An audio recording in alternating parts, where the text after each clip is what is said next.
Chapter 4. Evidence of Ancient Spaceflight.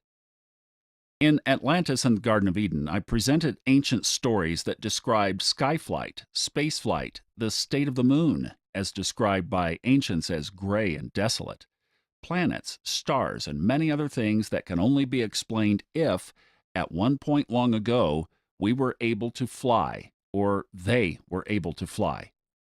Now that we modern humans know that flight is possible, that it's not outrageous to think that at some time in our distant past, it was known too. I only included a small fraction of the evidence in that book as to not make it too long. So here's some more. A piece from the fragmented ancient Babylonian Etana epic. This Sumerian cuneiform tablet, thousands of years old, as well as copies of it in other languages, can be found in the British Museum. According to the Sumerian Kings List, which differentiates between rulers before the Great Flood and rulers after the Great Flood, Etana was one of the post-flood kings.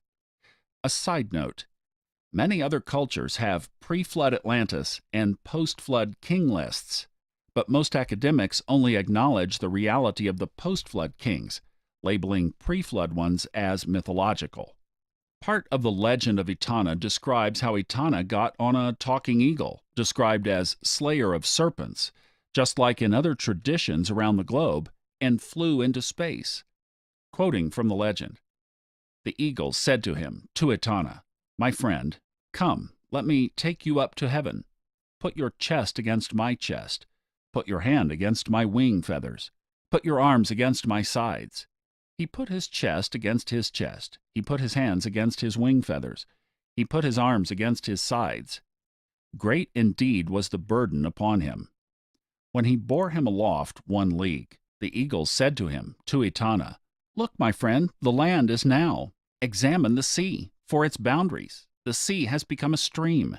When he had borne him aloft a 2nd league, the eagle said to him, 'Look, my friend, how the land is now. The land is a hill.' When he had borne him aloft a 3rd league, the eagle said to him, to Etana, 'Look, my friend, how the land is now. The sea has become a gardener's ditch.' After they had ascended to the heaven of Anu, they passed through the gates of Anu, Enlil, and Ea." Another version from a less fragmented tablet reveals more. When he had borne him aloft 1 league, "Look, my friend, how the land is now. The land's circumference has become 1/5 of its size. The vast sea has become like a paddock." When he had borne him aloft a 2nd league, "Look, my friend, how the land is now. The land has become a garden plot, and the vast sea has become a trough."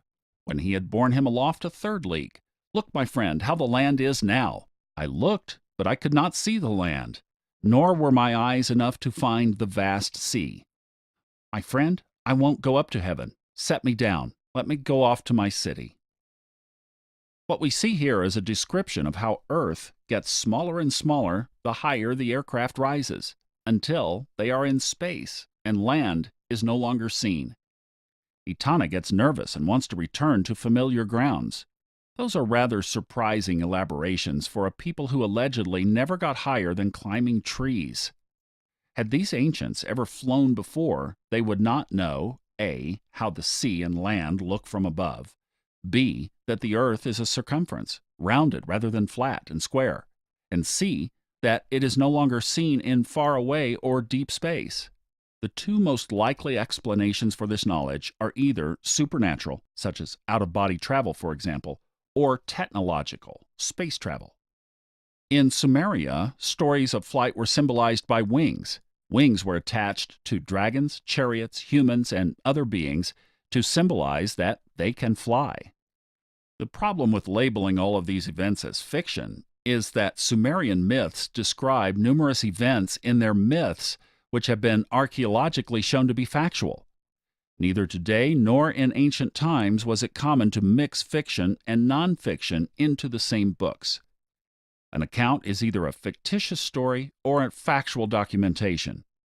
For example, much evidence has been undug for the reality of the Kings List, for many of these kings to have really existed, so that there is no reason at all to assume that a part of the kings were real and others were fictitious.